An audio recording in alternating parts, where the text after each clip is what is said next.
បាទជំរាបសួរពុកម៉ែបងប្អូននៅក្នុង YouTube បាទថ្ងៃនេះបងប្អូនគឺបងប្អូនមានវីដេអូដើម្បីចែកជូនទៅដល់ពុកម៉ែបងប្អូនបាទគឺការធ្វើតម្រុយឆ្នោតណាបងប្អូនណាបាទអញ្ចឹងយើងបែកគ្នាមួយរយៈធំណាបងប្អូនដោយសារតម្រុយដែលបងប្អូនធ្វើនឹងទៅគឺវាអត់សូវបានលទ្ធផលល្អអញ្ចឹងទេបងប្អូនក៏ផ្អាកមួយរយៈដើម្បីស្ទាបស្ទង់នៅលទ្ធផលបាទនឹងកែប្រែនៅបាទលេខនិងវិធីសាស្ត្រធ្វើវិធីសាស្ត្រផ្សេងណាដើម្បីឲ្យបងប្អូននឹងបានត្រូវដូចពីមុនវិញណាបងប្អូនណាបាទអញ្ចឹងទៅថ្ងៃនេះគឺបងប្អូនមានបាទលេខល្អសម្រាប់ចែកជូនទៅដល់ពុកម៉ែបងប្អូនបាទអញ្ចឹងទៅមុននឹងមើលការធ្វើតម្រុយរបស់បងប្អូនណាបាទសូមបងប្អូនជួយចុច Subscribe បាទអ្នកដែលក៏អត់ទាន់បាន Subscribe ណាបងប្អូនបាទចំពោះអ្នកដែលក៏ Subscribe ហើយក៏ជួយចុច Like ដើម្បីជាការលើកទឹកចិត្តដល់បងប្អូនបាទម្នាក់មួយផងដែរណាបងប្អូននឹងចេញវីដេអូបាទចែកជូនដល់ពុកម៉ែបងប្អូនលេងប្រចាំថ្ងៃបាទឲ្យតម្រុយដែលបងប្អូនឲ្យគឺតិចទេណាបងប្អូនណាសម្រាប់ក្នុងមួយថ្ងៃគឺបងប្អូនឲ្យតែ4គ្រាប់ទេបាទអញ្ចឹងក៏សូមឲ្យបងប្អូនជួយតាមដានវីដេអូបងប្អូនពីដើមរហូតដល់ចប់ផងណាបងប្អូនបាទអធិស្ឋាន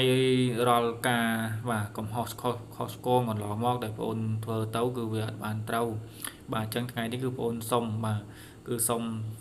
នៅសារលបងនៅការធ្វើតម្រុយរបស់បងប្អូនសារជាថ្មីបាទតើវាមានលទ្ធផលល្អដូចពីមុនដែរឬទេបាទអញ្ចឹងទេក៏បងប្អូនណាដែលគាត់បាទជឿជាក់បាទគាត់អាចតាមដានវីដេអូបងប្អូនសិនក៏បានដែរណាបងប្អូនណាសម្រាប់ការចែកចាយនិងការហ្វ្រីនៅតម្រុយឆ្នោតបាទបើសិនមានការបងប្អូនធ្វើទៅវាមានលេខល្អបាទរាល់ថ្ងៃគឺបងប្អូនចាប់ផ្ដើមបាទនឹងរើសសមាជិកឡើងវិញណាបងប្អូនណាបាទអញ្ចឹងថ្ងៃនេះគឺបងប្អូនមានលេខ free និងលេខពិសេសសម្រាប់ចែកជូនទៅដល់ពុកម៉ែបងប្អូនយកទៅលេងបាទអញ្ចឹងទេបងប្អូនអញ្ចឹងយើងទៅមើលលទ្ធផលសម្រាប់ថ្ងៃទី5ម្សិលមិញបន្តិចណាសម្រាប់លទ្ធផលពេលថ្ងៃម៉ោង 4:30 នាទីបាទ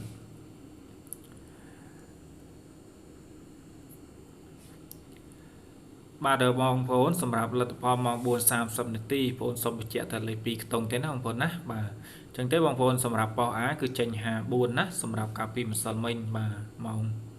4:30 នាទីបាទហើយសម្រាប់ប៉ោះក្រោមវិញបាទសម្រាប់ប៉ោះក្រោមគឺចេញ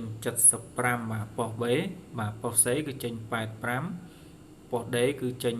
75បាទអញ្ចឹងម្សិលមិញចេញខ្ទង់72ប៉ោះណា B និង D ណាបាទចឹងទេបងប្អូនសម្រាប់កាលពីម្សិលមិញគឺវាម៉ោង 4:30 នាទីដោយបងប្អូនបានជម្រាបចឹងណាបាទសម្រាប់លេខ2ខ្ទង់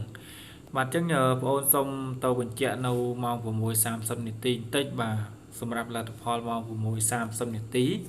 បាទគឺមានបាទប៉ោះ A គឺមាន4ប៉ោះណាបងប្អូនបាទសម្រាប់ប៉ោះ A គឺមាន74បាទ38 01និង24បាទសម្រាប់4ប៉ោះនេះបាទហើយបើសិនណាបងប្អូនណាដែលគាត់ដឹងហើយក៏សូមអធិស្ឋានណានេះបងប្អូនបញ្ជាក់ដើម្បីបងប្អូនដែលគាត់អត់ទាន់បានដឹងណាបាទគាត់បានដឹងហើយក៏សូមអធិស្ឋានបាទហើយសម្រាប់ប៉ុស B ណាបងប្អូនប៉ុស B គឺបាទ59ប៉ុស C គឺចេញ05បាទប៉ុស D គឺចេញ55បាទអញ្ចឹងវាមានលទ្ធផលកាលពីម្សិលមិញគឺមានប៉ុណ្ណឹងណាបងប្អូនណាសម្រាប់លេខ2ខ្ទង់បាទសម្រាប់លេខ3ខ្ទង់គឺបងប្អូនអាចផ្ទៀងផ្ទាត់បាទមើលខ្លួនឯងណាព្រោះបងប្អូនដាក់នៅលើក្រងនេះបាទដើម្បីបញ្ជាក់ទៅដល់ពុកម៉ែបងប្អូនហើយបងប្អូនក៏សុំហៅតែប៉ុណ្្នឹង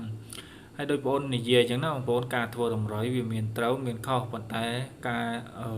យ៉ាងណាក៏បងប្អូននៅតែព្យាយាមបាទព្យាយាមដើម្បីស្វែងរកនៅតម្រុយល្អដើម្បីចែកជូនទៅដល់ពុកម៉ែបងប្អូន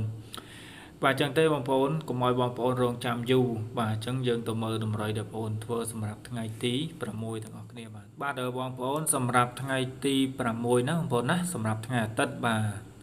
ខែ12បាទតម្រុយឆ្នោតច្បាស់បងប្អូនគឺមានចែកជូនទៅដល់ពុកម៉ែបងប្អូនលេងប្រចាំថ្ងៃបាទគឺមានម៉ោង 4:30 នាទី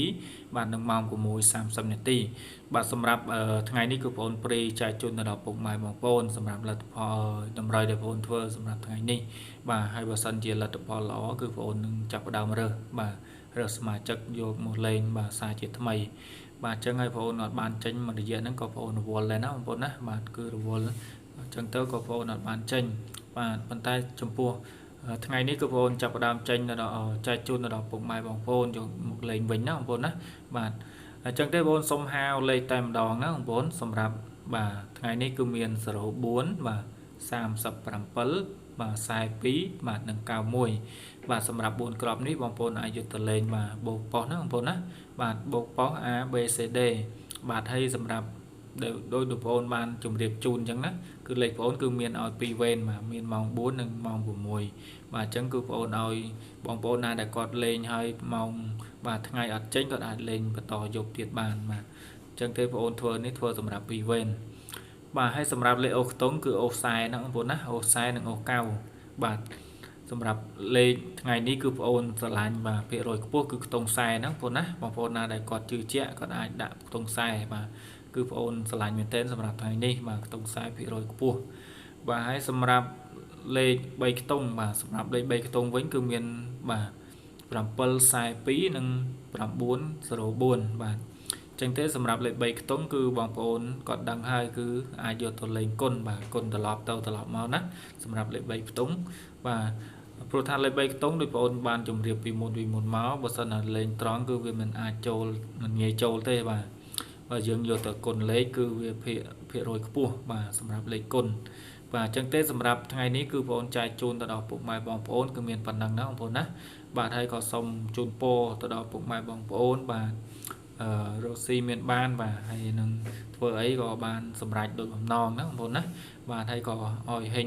ថ្ងៃនេះគឺបានហេងទាំងអស់គ្នាបាទអញ្ចឹងអរគុណច្រើនចំពោះការតាមដានណាបងប្អូនណាបាទយើងជួបគ្នានៅថ្ងៃស្អែកបន្តទៀតបាទ